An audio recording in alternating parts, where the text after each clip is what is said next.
soruyu cevaplamaya gayret edeyim.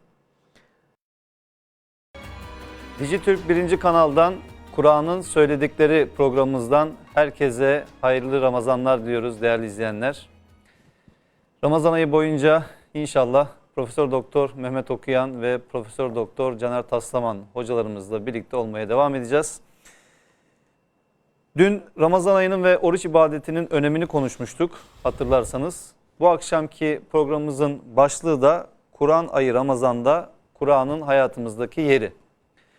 Her zaman söylemeye çalışıyoruz. Ramazan aynı zamanda işte Kur'an'ın vahyedilmeye başlandığı ay olması sebebiyle Kur'an'ın tüm alemlere rahmet olarak gönderilmesi sebebiyle bizi karanlıklardan aydınlığa çıkartacak olan, hakla batılı, doğruyla yanlışı birbirinden ayırt edeceğimiz kaynağımız olan ilahi kitabın hayatımıza ne şekilde yansıması gerektiğiyle ilgili bu akşamki konumuzu işleyeceğiz. Değerli hocalarım hoş geldiniz. Hoş bulduk. Sağ olun. Çok önemli bir başlığımız var hocam. Yani hem akademik çalışmalarımızın önemli bir kısmını aslında ayırdığımız bir konu.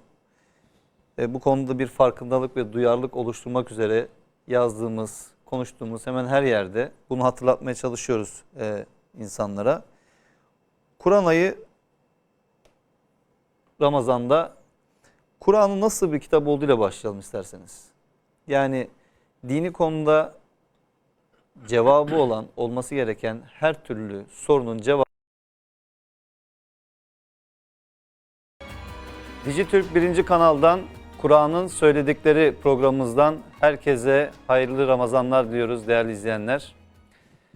Ramazan ayı boyunca inşallah Profesör Doktor Mehmet Okuyan ve Profesör Doktor Caner Taslaman hocalarımızla birlikte olmaya devam edeceğiz.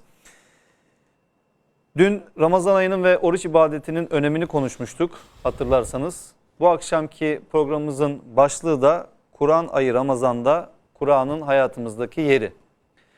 Her zaman söylemeye çalışıyoruz. Ramazan aynı zamanda işte Kur'an'ın vahyedilmeye başlandığı ay olması sebebiyle Kur'an'ın tüm alemlere rahmet olarak gönderilmesi sebebiyle bizi karanlıklardan aydınlığa çıkartacak olan, hakla batılı, doğruyla yanlışı birbirinden ayırt edeceğimiz kaynağımız olan ilahi kitabın hayatımıza ne şekilde yansıması gerektiğiyle ilgili bu akşamki konumuzu işleyeceğiz. Değerli hocalarım hoş geldiniz. Hoş bulduk. Sağ olun.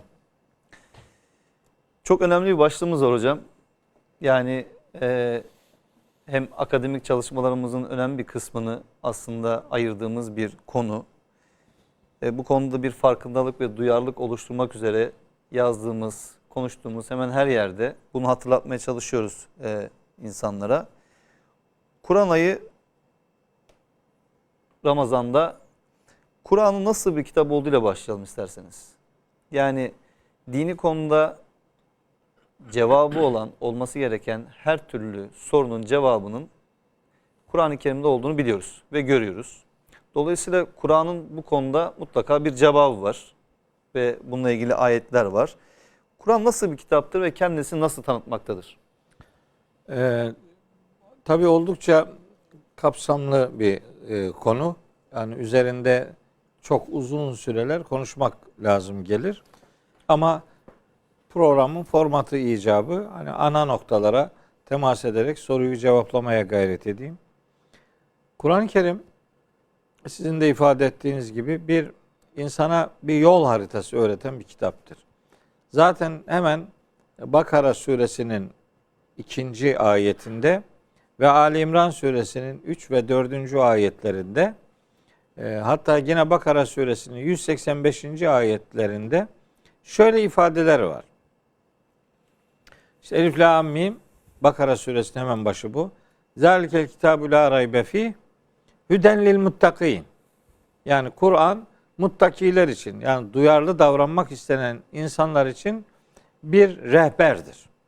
Kur'an bir hayat rehberidir. Bu insanlara bu hayatı nasıl yaşamaları lazım geldiğini öğreten muhteşem bir metindir Kur'an-ı Kerim. Bu duyarlı olmak isteyenler için böyle tarif edilir. Bakara suresi 185. ayette ise Kur'an-ı Kerim'in insanlar için, bütün insanlar için bir hayat rehberi olduğu, bir yol gösterici misyonla dizayn edildiği ifade edilir. Oradaki ayetin metni şöyledir. Şehru Ramazan ellezî unzile fîhil Kur'an hüden linnâsi. Bütün insanlar için bir rehberdir. Ali İmran suresinde de diyor ki Elif la mim Allahu la ilahe illa huvel hayyul kayyum nezzele aleykel kitabe bil hakki musaddiqan lima beyne yedeyhi ve enzelet tevrate vel incile min qablu huden linnâsi. Yani bütün ilahi mesajlar bütün insanlar için bir hayat rehberidir. Bir yol gösterici misyonla tanıtılır. Hatta bir ayeti daha hatırlatayım. Bu Ali İmran suresi 3-4. ayetten ayrı olarak bir de İsra suresi 9. ayet var. O ayeti de bu vesileyle hatırlatayım. Orada diyor ki İsra 9'da İnne hazel Kur'ane yehdi lilletihi akvam. Muhakkak ki bu Kur'an tek doğruya ulaştıran kitaptır. Bunu en doğruya ulaştıran kitaptır diye tarif ediyorlar. Bazıları öyle tercüme ediyorlar. Bu tercümenin sorunlu olduğu kanaatindeyim ben.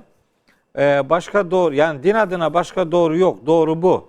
Kur'an'dır insanları tek doğruya ulaştıran kaynak Kur'an-ı Kerim'dir.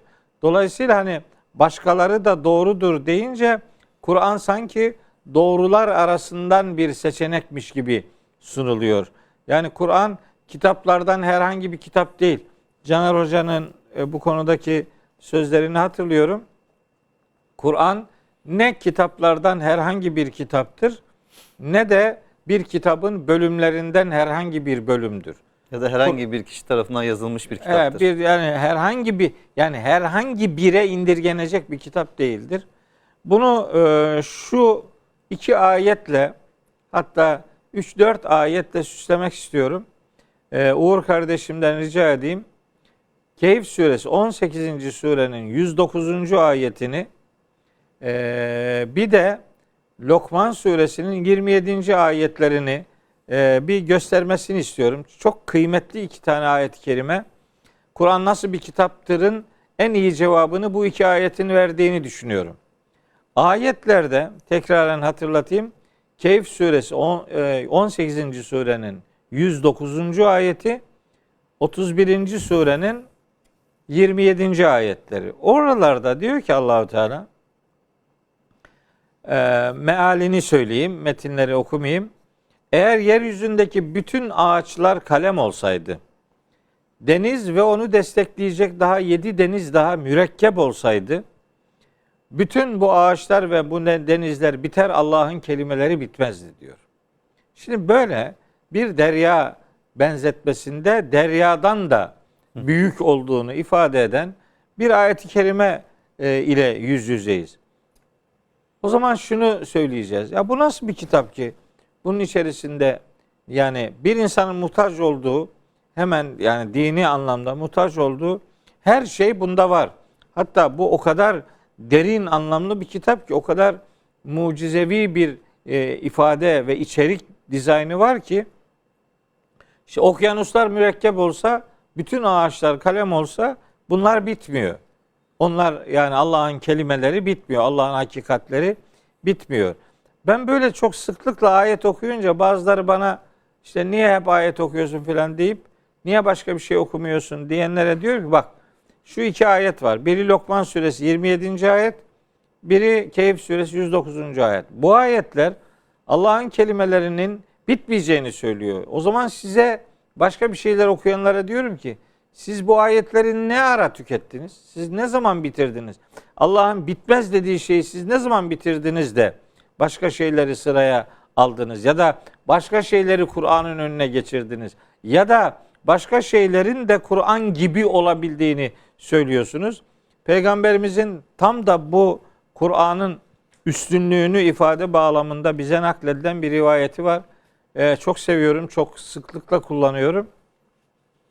Diyor ki fadlu kelamillahi ala gayrihi kefadlillahi ala halqihi.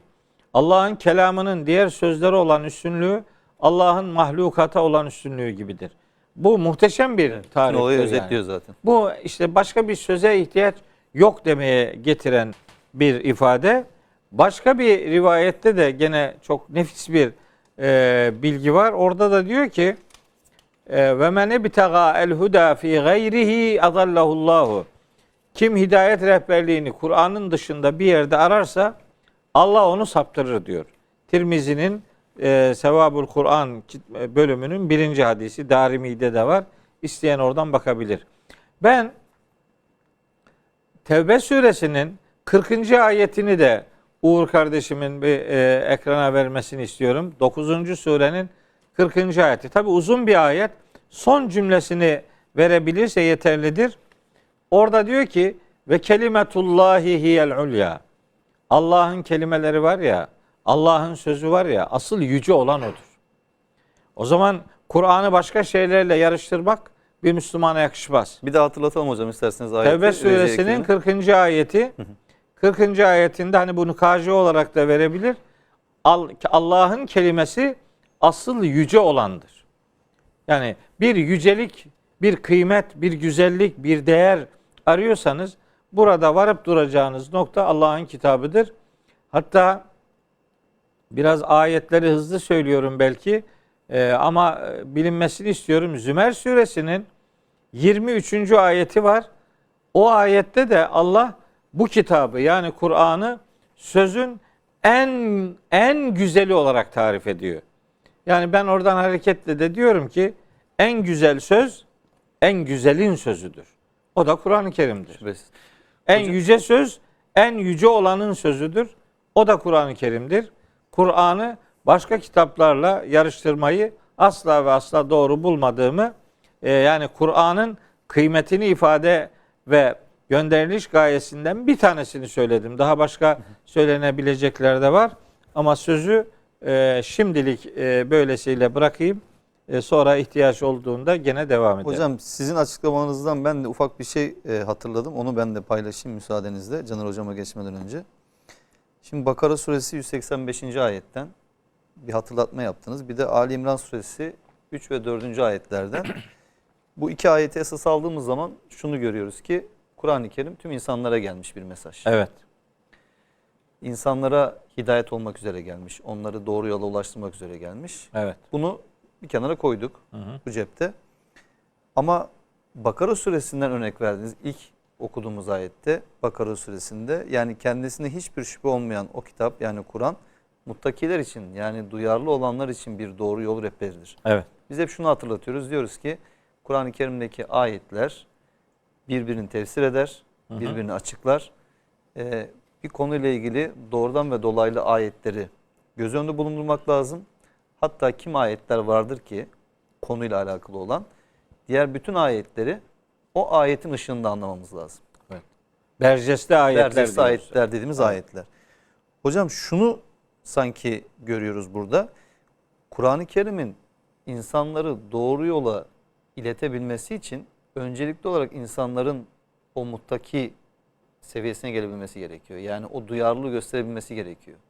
Önce insanlar duyarlılık gösterecek ki Kur'an onlara hidayet etsin. Bu konuda çok kısa ne söylemek istersiniz? Çok nefis bir tespit. Yani ben her zaman şunu söylüyorum. Her Müslümanın, her insanın yani güne başlarken bu kitap bizim neyimiz olur diye böyle bir soruyu sorup o Kur'an'la diyaloğunu o sorudan sonra şekillendirmesi gerektiğini ifade ediyorum. Yani Kur'an'dan nasıl istifade edecek bir insan? Yani Kur'an'a hangi gözle bakacak? Şimdi Ramazanlarda mukabeleler okunuyor. İşte anlamının da verildiği bir takım örnekler var ama hani pek o anlamlara ekranlarda çok fazla bakılmıyor. Daha çok metin üzerinden yürünüyor. Halbuki Kur'an muttaki insan için rehberdir ifadesiyle sizin bir duyarlılık göstermeniz lazım. Yani Kur'an'ı hangi gözle okuyacaksınız? Siz Kur'an'da ne arayacaksınız? Hangi tür sorularınızın cevabını Kur'an'da bulabileceğiniz noktasında sizin bir gayretiniz olacak, bir niyetiniz olacak. Hani niyetinize bir abdest aldıracaksınız. Niyetiniz halis olacak. O şartlanmış bir gözle değil. Kendinizi ve atasimu bihablillahi diye bir ayet var. Ali İmran suresi 102. ayet. Orada yani Allah'ın ipine sımsıkı sarılın. İnsan bir şeye sarılır, ipe sarılmak deyince hani bir çukura, bir dehlize düşen insan oradan kurtulmak için bir ipe nasıl sarılırsa bizim de hayat çukurlarından kendimizi kurtarabilmemiz için Allah'ın vahyine öyle bir sıkıca yapışmak ve hakikati, gerçeği o kitapta bulacağımıza inanarak bir teslimiyet göstermemiz gerekir. Yoksa herhangi bir kitap ya da herhangi bir makale mantığıyla bakılırsa Kur'an-ı Kerim'in o engin dünyası çok da gün yüzüne çıkmış olmaz. Caner Hocam, şimdi az önceki hatırlatmadan hareketle Kur'an-ı Kerim'in aslında ana hedefi, gayesi nedir diye baksak ayetlerden hareketle insanı baştan aşağı inşa etmek diyebiliriz. Erdemli bir insanla beraber erdemli bir toplum inşa etmek. Bununla ilgili çokça öğütler var Kur'an-ı Kerim'de. Bunu çok açık bir şekilde görebiliyoruz.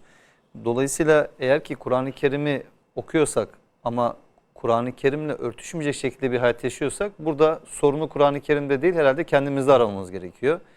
Ayet de bunu hatırlatıyor olsa gerek. Yani önce bizim o duyarlılığı, sorumluluğu göstermemiz gerekiyor ki o da bize doğru yolda rehberlik yapsın. Buradan hareketle sizce Kur'an'ın en önemli mesajları nelerdir diye sorsam, evet, ilk aklımıza gelen şeyler neler olur? Şunu söylemek lazım hocam demin söylediklerinle beraber. Yani Kur'an bir iman düzenleme kitabı. Yani insanın nasıl inanılacağını düzenleme kitabı. Ama Kur'an burada kalmıyor. İmanla beraber her zaman salih amele önem veriyor. Böyle iman etmenin neticesi olarak da şöyle eylemde bulunmanız gerekir diyor. Ve aynı zamanda Kur'an insanların zihinlerinde bir yerden inşa ediyor. Yani canlıya baktığında ona yaratılmış gözüyle baktırtıyor zihnini inşa ederken. Geleceğe baktırdığında ahirete gidiyormuş gibi zihni inşa ediyor. Göklere bakarken, yağmura bakarken bunların Allah'ın sanatıdır deyip Allah'ın gücünü, kudretini anlamak için bunlarda bir ayet var. Gözüyle evrendeki fenomenlere baktırtıyor. Böyle de bir yerden zihin inşa ediyor. Tüm bunları yaparken Kur'an'ın en önemli mesajının Allah'ın bize tanıtılması olduğunu rahatlıkla söyleyebiliriz. Çünkü bütün bu anlattığımız her şeyin merkezinde Allah var. Allah'ı tanımakla biz gelecekteki ahiretin varlığını anlıyoruz. Allah'ın yaratıcı kudretini bilmesek onu anlayamayız. Neden buradayız sorusunu sorduğumuzda Allah'ın yaratması ve lütfetmesi sayesinde burada olduğumu anlıyoruz. Ama yine Allah üzerinden onun cevabı. Eylemlerimizi niye böyle düzenlememiz gerekir sorusunu sorduğumuzda çünkü yaratıcımız bunu istiyor. Bize bu hayatı lütfeden, görmeyi, işitmeyi, ayakları, elleri, kasları, kemikleri veren Allah bizden böyle istiyor diye. Amellerin olması gerekli zemin de Allah'ın bize tanıtılması. Yani Kur'an'ın bütün mesajı Allah'ın üzerine inşa edilmiştir. Allah merkezidir. Ve bu yüzden Kur'an'ın da en önemli vasfının rahatlıkla Allah'ın tanıtılması olduğunu söylersem buna hiç kimse itiraz etmeyecektir. Allah'ı Kur'an nasıl tanıtıyor? Allah'ı isimlerle tanıtıyor. Bunlar da aslında sıfattan türemiş isim veya sıfat da bunlara demek yanlış olmayacaktır. Kur'an'da benim gördüğüm kadarıyla bazıları 99 diyor Allah'ın ismi ama yani o tabii ki o uydurmaları da bu programda bazı uydurmaları da düzeltmeye çalışıyoruz. Kur'an'da baktığımızda Allah'ın 150'ye yakın ismi var. Direkt isim böyle formatında geçen işte bu hani Rahim gibi, Kadir gibi, Zulfadlül Azim gibi veyahut da Semi Dua gibi, Basir gibi. Yani bunların yanında baktığımızda Allah için yani isim formunda geçmeyen fiiller de var. O fiillerden isim türetmeye kalksanız bu 200-300'e de doğru ilerler Allah'ın Kur'an'da geçen sıfatları. Şimdi bu sıfatlarınla biz neyi anlıyoruz? İşte Allah'ın bize tanıtması, işte Allah Rahim'dir diyor. Allah'ın merhametli olduğunu anlıyoruz. Gafurdur diye Allah tanıtığında işte Allah'ın merhametinin bu sefer bağışlayıcılığı da kapsayacak bir merhamet olduğunu anlıyoruz. Fiillerimizi bağışlayacağını anlıyoruz. Yine Kur'an'da Allah bize tanıtılırken işte 2 kişi olsa üçüncüsü Allah'tır, 3 kişi olsa dördüncüsü Allah'tır diye Allah'ın her an her yerde olduğunu. Hatta Allah kişinin kendi benliğiyle kalbinin arasına girer, şah damarına yakındır ifadelerine. Yani insanların aralarındaki tüm diyalogları da anlayan, hatta insanın zihin dünyasında, ruh dünyasındaki bütün isteklerine vakıf olan, oradaki düşüncelerine vakıf olan bir Allah tanıtımı yapılıyor Kur'an'da.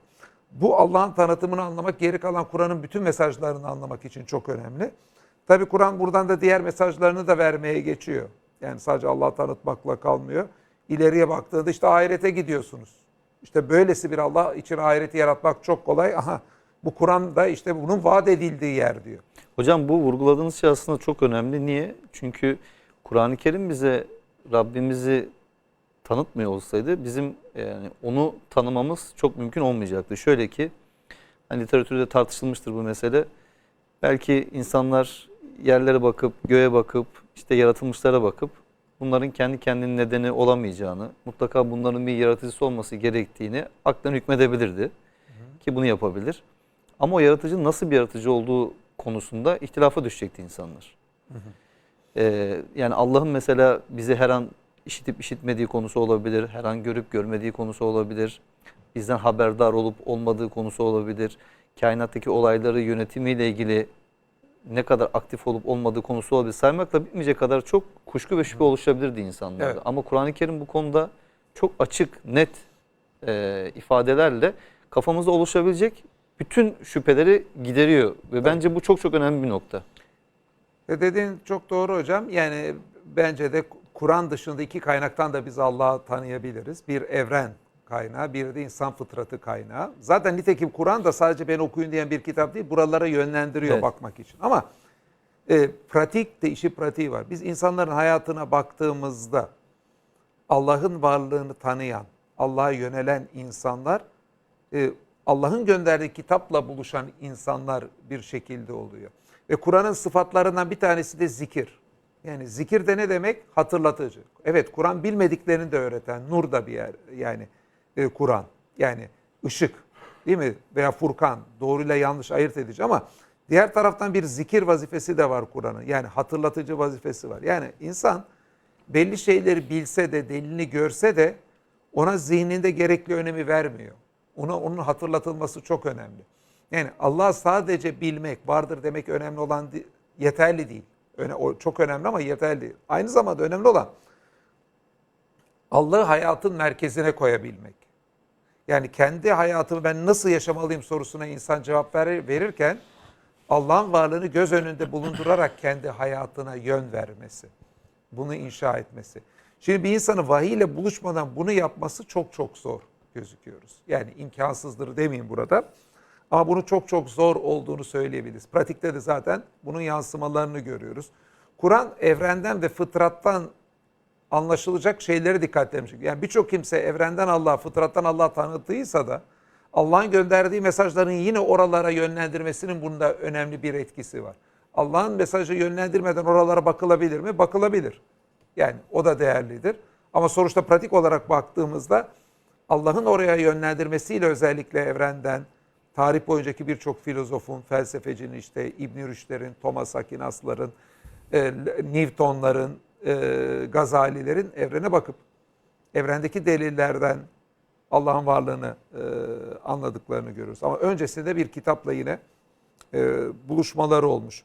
Kur'an'ın tabii ki mesajlarını sayarken yani çok da uzatmak istemiş. Kur'an'ın bütün mesajlarını saysak saatlerce sürebilir. Yani Kur'an kendi kendisini de tanıtan kitap.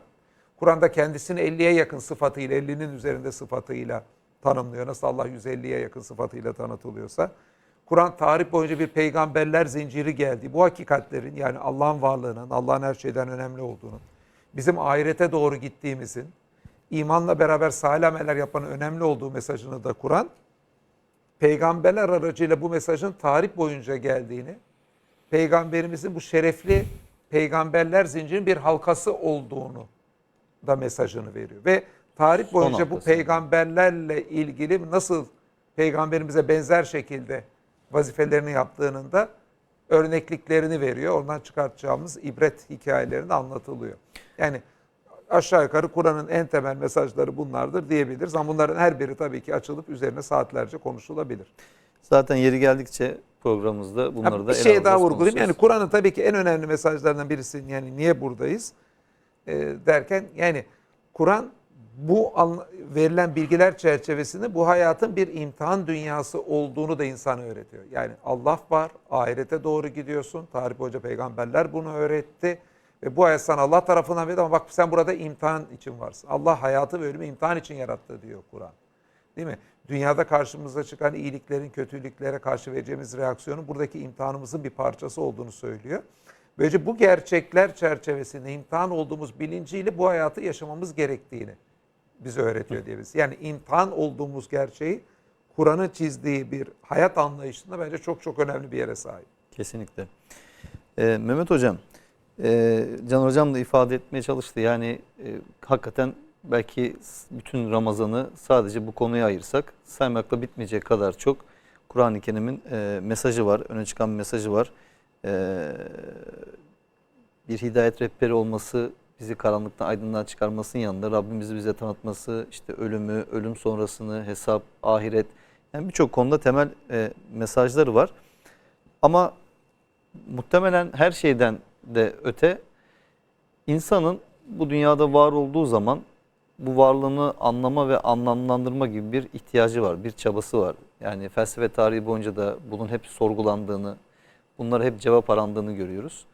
Bu anlamda da aslında Kur'an-ı Kerim insanın bu hayata gelme gayesini, bu hayatı nasıl yaşaması gerektiğini, Allah'a karşı sorumluluklarını, Allah'ın yarattıklarına karşı sorumluluklarını bize özetleyen bir başucu rehberi, bir kılavuz olarak tanımlayabilir miyiz? Yani siz bu konuda neler söylemek istersiniz? Tabii bu soru aslında hani Kur'an'ın esasında indiriliş amacı nedir? Evet. Bu soruyu hatırlatan bir içerikte geliyor. Kur'an-ı Kerim'in böyle bir büyük nüzul sebebi vardır. Yani bütün Kur'an'ın indiriliş gayesi nedir diye. Bir de böyle parça parça bazı ayetlerin ya da bazı küçük surelerin, kısa surelerin bir takım iniş sebepleri vardır. Bu ikincisine çok değinmeye ihtiyaç hissetmiyorum ama birincisi çok kıymetlidir. Yani Kur'an'ın kendi bütünüyle indirilişinin amacı nedir? Bir defa şunu beyan edeyim. İnsanlık tarihi ne kadar eskiye gidiyorsa bilinmelidir ki Allah hiçbir insan grubunu esasında prensip olarak peygambersiz bırakmamıştır. Kitap onlara göndererek hayatı nasıl yaşamaları lazım geldiğini onlara öğretmiştir. Bu hayat prensiplerinin yaşanabilir olduğunu da bir peygamber örnekliğinde insanların önüne getirmiştir.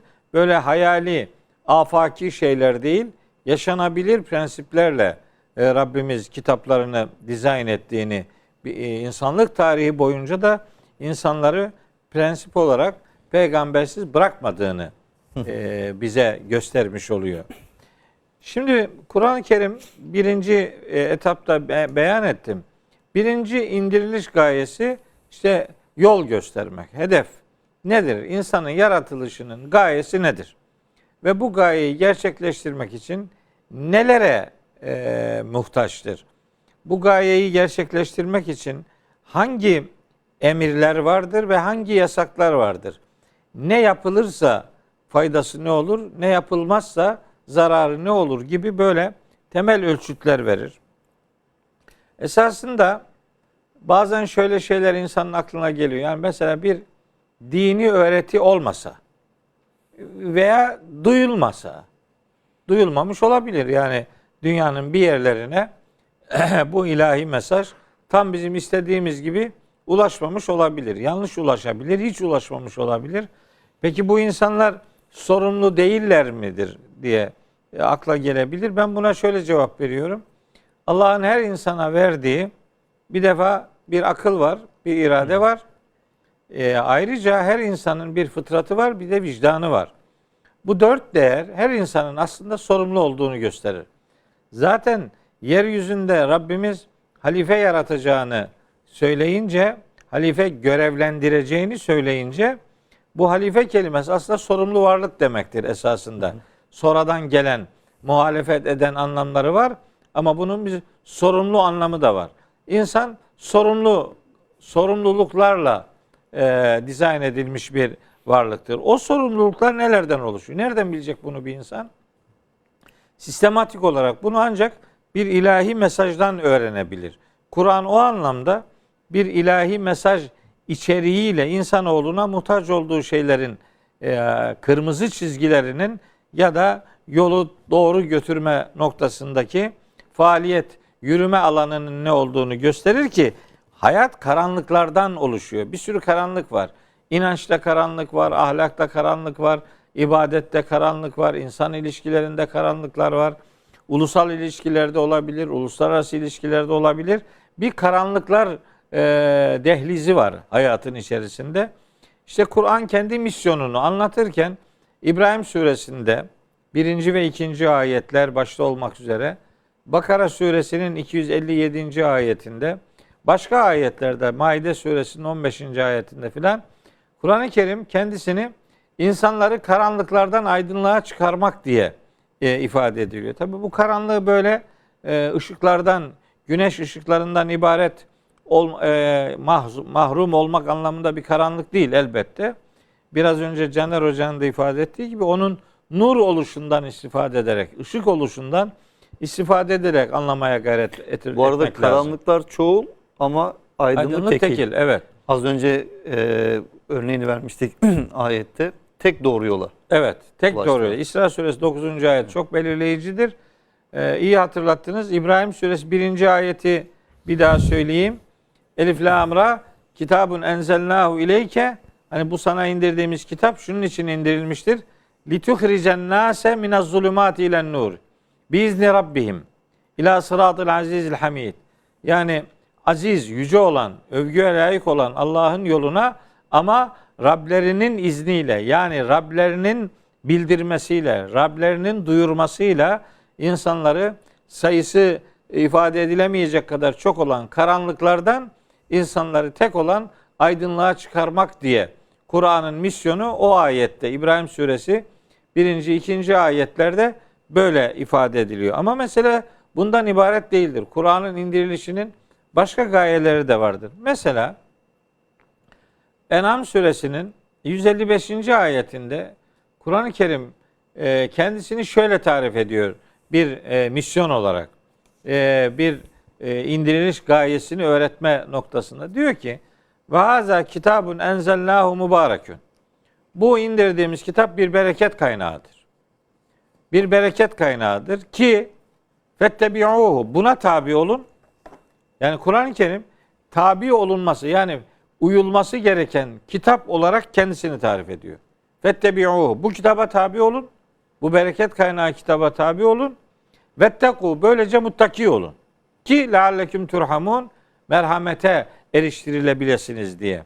Anlaşılıyor ki Kur'an hem bir insanın muttaki olmasını sağlayan bir kitap olarak tanımlanıyor, hem de uyulması gereken tek kitap olarak kendisini tarif ediyor. Bu En'am suresi 155. ayet bu anlamda çok önemlidir. Ayrıca Araf suresi 3. ayette de buna benzer bir mesajla Rabbimiz seslenir, der ki: İttebi'u ma unzile ileyküm min rabbikum.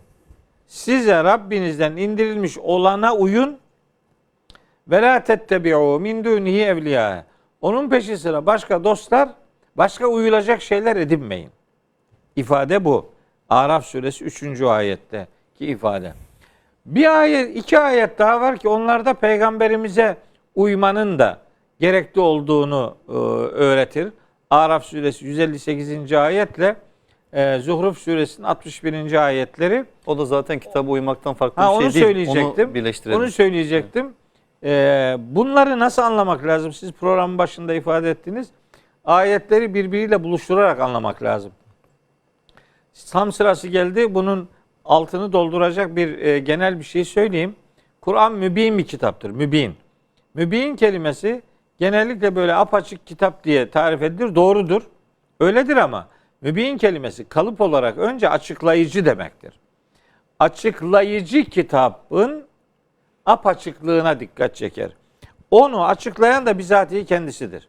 Kitabın fussilet ayatu. Ayetleri açık açık ortaya konulmuştur. Bir ayet başka bir ayetle ilişkilendirilmiştir. Furkan suresi 33. ayette diyor ki: "Ve ahsene tefsira." En güzel tefsiri biz yaparız diyor Allahu Teala. Dedim hocam, bu aslında şey açısından da önemli hocam. Bu mufassal olması Kur'an'ın, yani bizim Evet. savunduğumuz Kur'an bütün helal haramların hepsini kapsar ifademiz için bence çok önemli bir şey. Tabii. Burada bunu şu açıdan söylüyorum hocam. Aslında bizim kelamcılar, Emre hocam da kelamcı olarak gayet iyi bilir. Yani kelamcılar İslam düşünce tarihinde hep şeyi söylemişler. zanni bilgilerle işte imani konular oluşturmaz. Haberi vahitler de zanni bilgiler. Yani burada aslında demek istedikleri hani imani konular bir tek Kur'an'dan çıkan meselelerle temellenir. Çünkü Kur'an dışında geri kalan hepsi haberi vahit olduğunu söyleyebiliriz aşağı yukarı. Bizim aslında burada savunduğumuz şey biraz o kelamcıların savunduğunu farzlar haramlar için de savunmaya benziyor. Yani nasıl imani konular sadece Kur'an'la temelleniyorsa, eğer Kur'an mufassalsa detaylı, yani Kur'an'ın detaylılığı nedir? Yani Kur'an gidip de nasıl evde biftek pişirilerin detaylı bilgisini vermiyor. Veyahut da ev nasıl boyanırı vermiyor. Yani Kur'an'ın mufassal detaylı olması dakikası nedir? Din adına bütün detayları kapsaması. Evet. Ha, din adına bütün detayları kapsıyorsa tam bu söylediğiniz sıfatta, o zaman sadece imani konular değil, farzların haramların hepsini de bizim öğreneceğimiz kitap Kur'an. Eğer Kur'an'da bir şey farz diye geçmiyorsa zaten farz değil. Kur'an'dan haramlığı çıkmıyorsa haram da değil. Yani Tabii sakıncalıdır denebilir. Her yanlış haram değil. Her yanlışı Kur'an sunmaz. Ama Kur'an bir şeyi yapmayın diye sunuyorsa yapmamanız gerekiyor. Yani domuz eti yemeyin diyorsa Kur'an yemeyeceksiniz. Ama ne bileyim başka bazı şekerli şeyler yemenize sağlığa zararlıysa o yanlıştır. Ama haram değildir. Tabii yasak olmak ya zararlı olmak başka bir şeydir. Haram Burada ben hani ifadesini çok belirli kullanmak çok sıfatla tehlikeli. alakalı diye özellikle vurgulamak istedim. Mufassal sıfatlar aslında açılımı çok geniş bizim anlattığımız konular açısından. Evet. Hocam bir de tam yeri gelmişken şunu da hatırlatalım. Çünkü bu konuda da çok fazla ön yargı var ve bu ön yargı nedeniyle insanların Kur'an'ın anlamıyla buluşmalarının önüne setler çekiliyor. Engeller çıkartılıyor. Kur'an-ı Kerim bir yandan anlaşılmak üzere kolay kılındığını söylüyor. Kendisi bizzat ayetlerde detaylandırıldığı söyleniyor. Allah tarafından açıklandığı söyleniyor. Tüm insanlığa geldiği söyleniyor. Ve her seviyeden insanı muhatap alıyor Kur'an-ı Kerim. Dolayısıyla yani Kur'an'ın sadece belli insanlar tarafından anlaşılacağı ve onların yaptıkları açıklamalar üzerinden dinin öğrenileceğine dair bir takım tezler, ifadeler, iddiaların aslında Kur'an açısından geçersiz olduğunu çok net bir şekilde görebiliyoruz. Herkes Kur'an'ın muhatabı. Ama insan ne kadar emek verirse, ne kadar gayret gösterirse, ne kadar çaba ortaya koyarsa o oranda istifade edebilir. İstifade ettiği oranda da kalbi tatmin olabilir. Yani bunu hatırlatmakta da fayda var. Elbette. Şimdi zaman zaman diyaloglarımızda bunlarla karşılaşıyoruz. Hani biz bunu anlayamayız filan gibi. Bu Kur'an'a gerçekten hakaret içeren bir sözdür. Anlaşılsın diye indirildiği şu kadar ayette ifade edilen bir kitabın anlaşılmazlığı üzerinden bir söylem geliştirmeyi çok yakışıksız buluyorum. İnna enzelnahu Kur'anen Arabiyyen leallekum ta'kilun. Biz onu Arapça bir Kur'an yaptık ki aklınızı çalıştırasınız. Hani niye Arapça oldu filan, bu da böyle bir polemik konusu yapılıyor. Evet. Bunun cevabı İbrahim Suresi 4. ayette gayet açık. Peygamberimiz ve ilk muhataplar Arap olduğu için Arapça gelmiştir. Bu Arapçanın kıymetli, ayrıcalıklı, çok üstün bir dil oluşunu asla göstermez.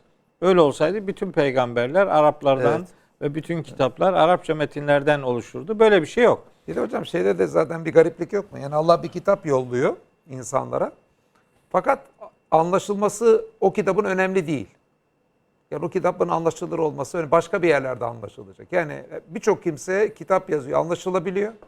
Allah insanlara anlaşılacak şekilde bir kitap gönderemiyor. Yani bir de birçok insanın kitap, yani hemen herkesin kitap yazma amacı anlaşılmak.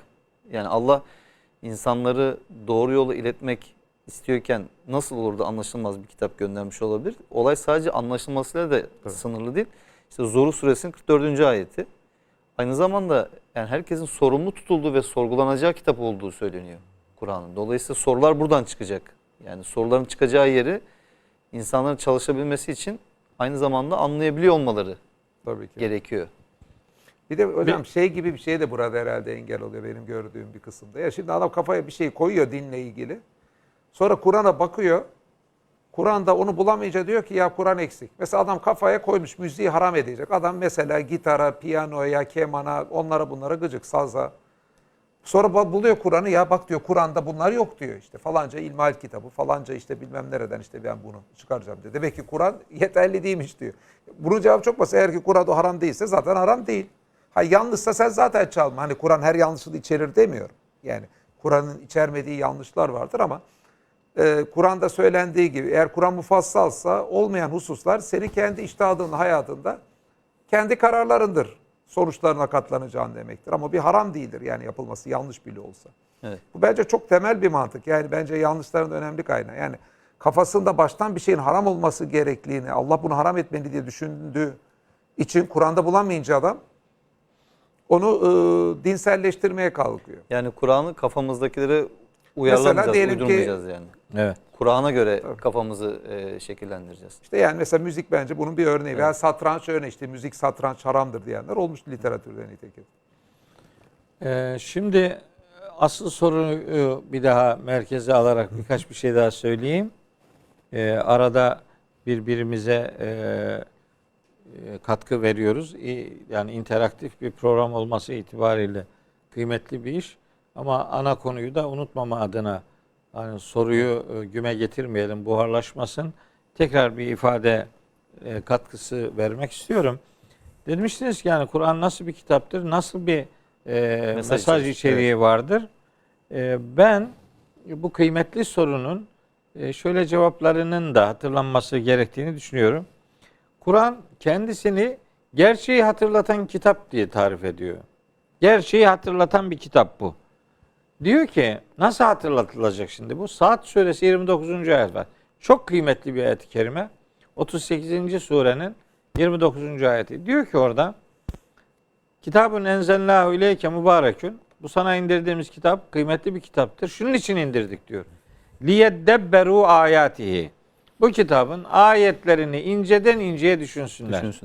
Bakın şimdi tedebbür diye bir kavram var. Tedebbür inceden inceye düşünmek. Yani satıra bakarak satır arasını görmek. Yani söylenene bakarak söylenmek isteneni anlayabilmek. Yani önüyle arkasıyla her yönüyle düşünebilmek. Evet yani böyle hani yüzeylerde dolaşarak mercan toplamayı değil de derinlere dalarak işte inci talibi olmayı. Kur'an-ı Kerim'in böyle çok muhteşem ifadeleri var. Bu ayetler üzerinde kafa yorulacak. Yani böyle roman okur gibi değil de hani hakikat, gerçek burada bize bir şey hatırlatılmak isteniyordur muhtemelen diye o gözle okuyup ayetler insanların hani hayatına dokunsun, hayatını ilmek ilmek dokusun diye ayetlerle sıkı irtibat kurulacak ve o ayette diyor Sad 29'da ve liyetezekkere ulul elbab. Sağduyu sahibi olanlar ya da derin akıl sahibi, öz akıl sahibi olanlar gerçeği hatırlayacak. Öze nüfuz edenler, evet. Yani bu dışarıda kabukta olmuyor bu. Hani cevizin kabuğuyla ilgilenirseniz sadece içine ulaşmazsanız ceviz acı bir şey zannedersiniz ama içine nüfuz ederseniz muhteşem bir lezzetle yüz yüze gelirsiniz. Hocam bir de burada aslında gerçeği bilmenin yeterli olmadığı. Çünkü insanın o gerçeği bilse de o gerçeği unutabildiği veya o gerçeğe aykırı davranabildiğini de görmüş olmuyor muyuz? Çünkü hatırlatmak üzere bir inşa yapıyor Kur'an-ı Kerim. Yani gerçeği insana hatırlatmak üzere. Demek ki insanın gerçeği bilmesi yetmiyor. O gerçeğe göre hareket etmesi gerekiyor. Bazen de onu unuttuğu için o gerçeğe aykırı hareket ediyor ve Kur'an bize bunu hatırlatıyor. Evet. Aynen öyle. Bu hatırlatmayla ilgili bir şey daha söylemeliyim. Kur'an'ın bir adı da zikirdir. Evet. Zikra, tezkere kelimeleri kullanır. Oldukça da yoğun bir kullanıma sahiptir. Bir şeyin hani hatırlatılıyor olması için o şeyin önceden öğretilmiş olması gerekir. Biz Kur'an'ın hatırlattığı şeylerin aslında fıtratımıza yazılan bilgiler olduğunu, Rum suresi 30. ayetin 30. gereği olarak. ayetin gereği olarak yani dinin fıtratla eşitlenmesinden maksadın Kur'an'ın yapın dediği, iyidir, doğrudur, yararlıdır dediği şeyler aslında insanın fıtratının yadırgamayacağı şeyler. Oraya yazılan şeyler Kur'an'la bir daha hatırlatılmış olmaktadır. O hatırlatıcılığa kulak vermek lazım. Bir de Araf suresi 204. ayet var Emreciğim. Orada diyor ki ve izâ kure'el Kur'anu, Kur'an kıraat edildiği zaman festemi'û lehu, ona kulak verin ve ansitû, sesinizi kesin diyor. Şimdi bu ayet böyle sanki şöyle zannediliyor. Kur'an bir yerde okunuyorsa orada sesiniz yani susun, onu dinleyin. Evet bu kıymetlidir elbet. Onu asla hafife alacak bir dile getirmeyiz ama orada asıl mühim olan şu. Bu Kur'an'ın önüne bir şey geçirmeyin demektir bu yani. Yani bak, Allah'ın kitabı din adına bir şey söylüyorsa siz başka şeylere kulak verip başka şeyleri öncelemek yerine Kitabullah'a kulak verip onu önceleyin. Bu bizden isteniyor. Yani bana göre öyle, şuna göre öyle filan değil. Allah'a göre neyse din odur. O itibarla bu ayeti Araf suresi 204. ayetin de kardeşlerimin gündeminde olmasını özellikle istemiş olayım. Değerli hocalarım, ağzınıza gönlünüze sağlık. Yine çok dolu dolu içerikli bir program oldu. Programımızın süresi el verdiği oranda olabildiğince ayet paylaşmaya çalıştık. Sorularımıza da cevap vermeye çalıştık. Değerli izleyenler, Kur'an'ın söyledikleri bugünkü programımızın sonuna geldik. Yarın inşallah görüşmek üzere diyoruz. Kendinize iyi bakın.